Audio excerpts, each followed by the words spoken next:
Durante muitos anos, nos Estados Unidos, investigadores lidaram com diversos crimes que pareciam não ter relação entre si.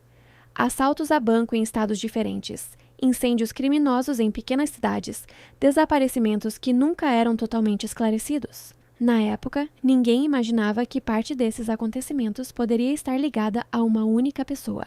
Foi apenas em 2012 que um nome começou a surgir com força nas investigações federais, o nome de Israel Keyes. A história dele se tornaria uma das mais inquietantes da criminologia recente nos Estados Unidos. Não apenas pela violência dos crimes, mas também pela forma extremamente organizada como ele agia e pelo número incerto de vítimas que pode ter deixado ao longo de mais de uma década. Israel Keyes nasceu em 7 de janeiro de 1978. Durante a infância, ele viveu por muito tempo na cidade de Colville, no estado de Washington. A vida da família era bastante isolada. Eles moravam em uma casa pequena, com apenas um quarto, e o lugar não tinha eletricidade nem água encanada. Era uma rotina simples e distante da vida urbana comum. Esse ambiente isolado marcou os primeiros anos da vida dele, que cresceu em um contexto muito diferente da maioria das crianças americanas da mesma época. Quando chegou à idade adulta, Keyes decidiu seguir um caminho bastante comum entre jovens americanos e entrou para o exército dos Estados Unidos. Isso aconteceu em 1998.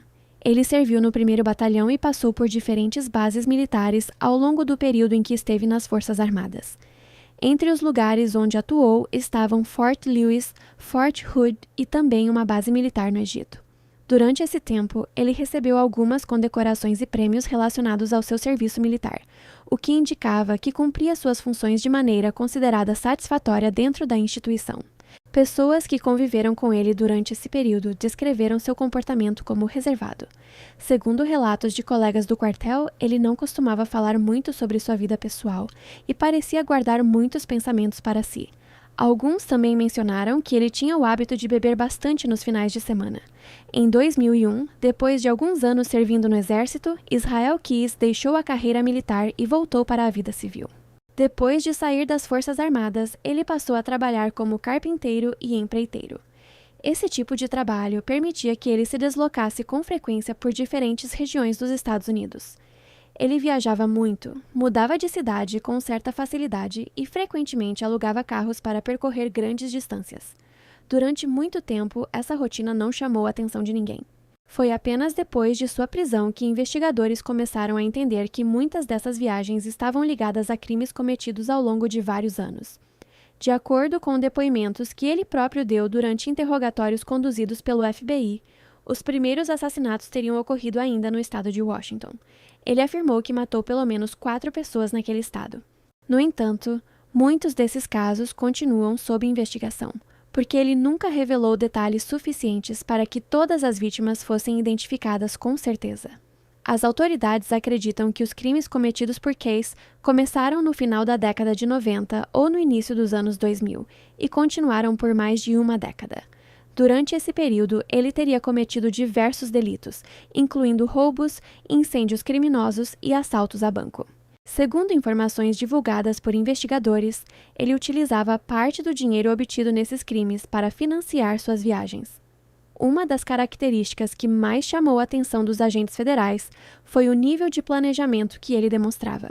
Segundo o que foi revelado durante as investigações, acredita-se que Keyes enterrava em diferentes regiões dos Estados Unidos objetos que poderiam ser usados em crimes futuros.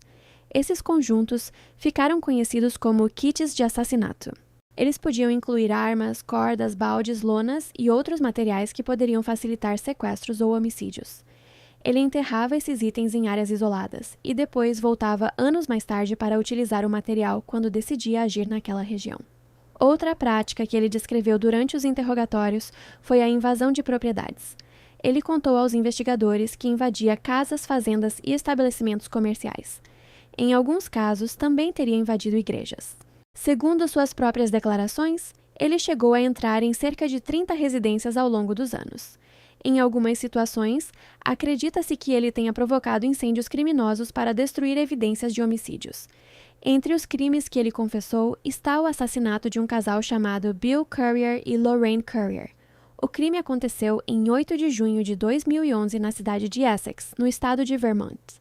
Naquela noite, Israel Keyes invadiu a casa do casal enquanto eles estavam dormindo. Ele amarrou os dois e os obrigou a sair da residência. Em seguida, levou Bill e Lorraine até uma fazenda abandonada na região. De acordo com o que ele contou posteriormente às autoridades, no local, ele atirou em Bill Currier. Depois disso, abusou sexualmente de Lorraine Currier e em seguida a matou por estrangulamento. O paradeiro dos corpos do casal nunca foi confirmado pelas autoridades. Esse detalhe tornou o caso ainda mais doloroso para familiares e investigadores, porque até hoje não existe um local conhecido onde as vítimas estejam. Apesar da gravidade desse crime, ele continuou em liberdade por vários meses. O caso que finalmente levaria à sua prisão aconteceu no ano seguinte, em 2012, e envolveu uma jovem chamada Samantha Koenig. Samantha tinha 18 anos e trabalhava em um pequeno quiosque de café chamado Common Grounds, localizado na cidade de Anchorage, no Alasca. Na noite de 1º de fevereiro de 2012, ela estava trabalhando quando um homem entrou no estabelecimento usando uma máscara de esqui. Esse homem era Israel Keyes. Ele pediu dinheiro e café enquanto apontava uma arma para a jovem. Samantha tentou obedecer às ordens, mas mesmo assim foi amarrada e forçada a sair do local. Keyes levou a jovem até um carro Ford Focus branco e deixou o quiosque com ela. Em determinado momento, ela tentou escapar, mas ele a ameaçou para que não tentasse novamente. Durante o trajeto pela cidade, ele disse que queria apenas dinheiro de resgate e afirmou que, caso ela cooperasse, poderia ser devolvida para sua família. Em determinado momento, ele voltou até o café para enviar uma mensagem usando o telefone dela. A mensagem foi enviada ao namorado de Samantha e dizia que ela passaria alguns dias com amigos e que ele deveria avisar o pai dela. A intenção era atrasar qualquer suspeita imediata sobre o desaparecimento. Depois disso, ele levou Samantha até a casa onde morava em Anchorage. Ali ela foi violentada e estrangulada até a morte. Mesmo após o assassinato, ele continuou planejando uma forma de conseguir dinheiro com o crime. O corpo da jovem permaneceu escondido por algum tempo enquanto Keyes viajava com a família. Quando voltou para Anchorage, ele realizou uma ação que chocou profundamente os investigadores. Ele aplicou maquiagem no rosto de Samantha e costurou os olhos dela com linha de pesca para que parecessem abertos. Depois, posicionou o corpo sentado segurando um jornal do dia e tirou uma fotografia. Essa imagem foi enviada junto com um pedido de resgate no valor de $30 mil. A família de Samantha, acreditando que ainda havia chance de ela estar viva, conseguiu reunir o dinheiro com a ajuda de pessoas da comunidade. No entanto, naquele momento, a jovem já havia sido assassinada. Posteriormente, Keyes esquartejou o corpo e descartou os restos mortais no lago Matanuska, que estava congelado devido às temperaturas extremamente baixas do inverno no Alasca.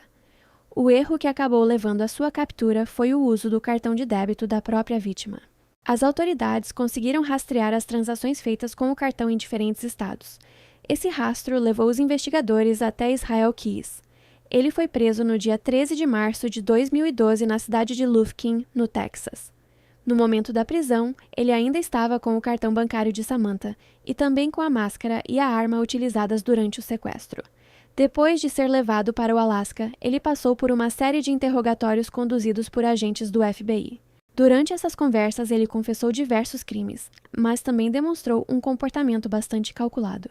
Ele revelava algumas informações, mas ao mesmo tempo evitava fornecer detalhes que pudessem ajudar a localizar todas as vítimas. Em determinado momento, afirmou que o número total de pessoas que havia matado era menor que uma dúzia. Mesmo assim, investigadores acreditam que o número real pode ser maior. Com base em entrevistas, evidências encontradas e registros de viagens, autoridades chegaram a estimar que ele poderia ter assassinado pelo menos 11 pessoas em diferentes regiões dos Estados Unidos.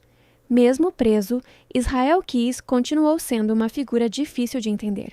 Em sua cela, ele produziu desenhos usando o próprio sangue. Entre esses desenhos estavam várias caveiras e também a frase "Nós somos um".